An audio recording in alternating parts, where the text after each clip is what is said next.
గుర్రం బండి మరియు శిష్యుల వింత తర్కం. అనగనగా ఒక ఊరిలో పరమానందయ్య గారు ఉండేవారు.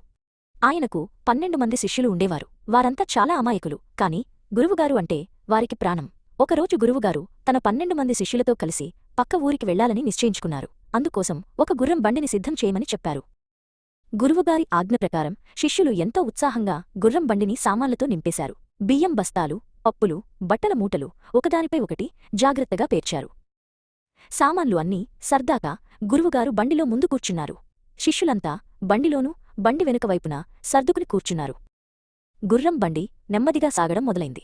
దారిలో ఒక పెద్ద గుంత రావడంతో బండి ఒక్కసారిగా ఎగిరిపడింది. ఆ కుదుపుకి పైన ఉన్న ఒక బట్టల మూట కింద పడిపోయింది. బండి వెనుక ఉన్న ఒక శిష్యుడు అది చూశాడు, కాని గురువుగారు సామాన్లు కింద పడితే తీయమని చెప్పలేదు కదా అని ఊరుకుండిపోయాడు. కొంత దూరం వెళ్ళాక గురువుగారు వెనక్కి తిరిగి చూశారు. ఒక మూట తక్కువగా ఉండటం గమనించి, ఏమైంది, ఆ మూట ఏది అని అడిగారు. అది కింద పడిపోయిందని శిష్యుడు చెప్పాడు. గురువుగారికి కోపం వచ్చి, అమాయకులారా, బండిలో నుండి ఏది కింద పడినా వెంటనే తీసి మళ్లీ బండిలో వేయాలి అని గట్టిగా చెప్పారు.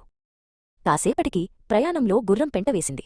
అది రోడ్డుమీద పడటం చూడగానే ఇద్దరు శిష్యులు వెంటనే బండి దిగారు. గురువుగారు చెప్పిన ఏది కింద పడినా వెంటనే తీసి బండిలో వేయాలి అన్న మాట వారికి గుర్తొచ్చింది. వెంటనే ఆ గుర్రం పెంటను కూడా తీసి జాగ్రత్తగా సామాన్లపైన వేశారు. బండిలో నుండి దుర్వాసన రావడం మొదలైంది. గురువుగారు వెనక్కి తిరిగి చూడగా సామాన్ల మీద గుర్రం పెంట కనిపించింది.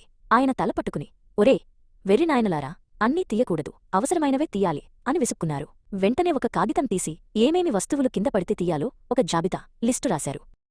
గురువుగారు ఆ జాబితాను ఒక శిష్యుడికిచ్చారు. ఈ లిస్టులో ఉన్న వస్తువులు కింద పడితేనే తీయండి, మిగతావి ఏవీ ముట్టుకోవద్దు అని ఖచ్చితంగా చెప్పారు. ఆ జాబితాలో బియ్యం బస్తా, బట్టల మూట, గొడుగు వంటి వస్తువుల పేర్లు మాత్రమే ఉన్నాయి. శిష్యులు ఆ కాగితాన్ని చాలా భద్రంగా పట్టుకున్నారు. ప్రయాణం మళ్లీ మొదలైంది. దారిలో ఒక పెద్ద రాయి అడ్డు రావడంతో బండి బలంగా ఊగింది. ఆ కుదుపుకి బండి చివర కూర్చున్న ఒక శిష్యుడు పట్టుతప్పి రోడ్డుమీద పడిపోయాడు. అయ్యో, నన్ను కాపాడండి, నేను కింద పడిపోయాను అని ఆ శిష్యుడు గట్టిగా అరిచాడు. బండి ఆగింది. ఒక శిష్యుడు గురువుగారిచ్చిన జాబితా తీసి చదివాడు. అందులో బియ్యం బస్తా ఉంది, బట్టల మూట ఉంది, కాని శిష్యుడు అనే పేరు లేదు. క్షమించు మిత్రమా, నీ పేరు ఈ లిస్టులో లేదు, కాబట్టి నిన్ను తీసి బండిలో వేయలేము అని వారు బండిని ముందుకు పోనిచ్చారు.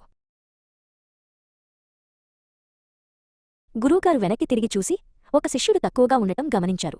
జరిగిన విషయం తెలుసుకున్న గురువుగారు శిష్యుడ వింత తర్కానికి నవ్వుకోవాలో ఏడవాలో అర్థంకాక తల బాదుకున్నారు. వెంటనే బండిని వెనక్కి తిప్పించి కింద పడ్డ శిష్యుడిని అక్కున చేర్చుకుని బండిలోకి ఎక్కించుకున్నారు.